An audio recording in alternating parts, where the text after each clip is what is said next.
ঢাকা মহানগর এলাকায় চিকন চাকার প্রায় 2,41,000 ব্যাটারি চালিত রিকশা ও ভ্যান চলাচলের দাবি এবং আগেজ কোম্পানির মোটা চাকার 3 ধরনের অটোরিকশা বিক্রি বন্ধে অন্তর্বর্তী সরকারকে আলটিমেটাম দিয়েছেন অটোরিকশা চালকরা। এরপর তারা অবরোধ তুলে নেন। আগামী 30 জানুয়ারি পর্যন্ত সময়ের মধ্যে দাবি পূরণ না হলে 1 ফেব্রুয়ারি থেকে আবারও আন্দোলনে নামার ঘোষণা দিয়েছেন তারা। একই সঙ্গে চিকন চাকার ব্যাটারি চালিত অটোরিকশা চলাচলে পুলিশ প্রশাসন কোনো বাধা সৃষ্টি করবে না বলেও প্রতিশ্রুতি পেয়েছেন বলে জানান তারা। সোমবার দুপুর 12টা 20 এই ঘোষণা দিয়ে সড়ক ছেড়ে দেন অটোরিকশা চালকরা। এরপর কুড়িল থেকে বাড্ডা রামপুরা অভিমুখী সড়কে যান চলাচল শুরু হয়েছে।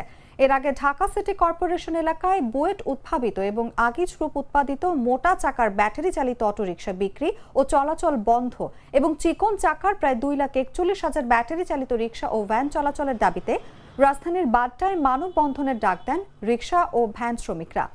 তবে মানববন্ধনের কথা থাকলেও সোমবার সকাল 10:45টার দিকে তারা সড়ক অবরোধ করেন।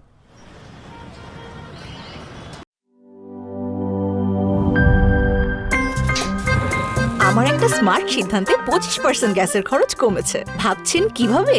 সাধারণ গ্যাস স্টোভ বদলে আমি এনেছি আরএফএল গ্যাস স্টোভ। এর সাইন্টিফিক নজল ও ব্রাস বার্নার ক্যাপ সমানভাবে তাপ ছড়িয়ে রান্না করে দ্রুত, তাই গ্যাসও বাঁচায় 25%, টাকাও বাঁচে 25%। আরএফএল গ্যাস স্টোভ নিরাপদ ও গ্যাস সাশ্রয়ী।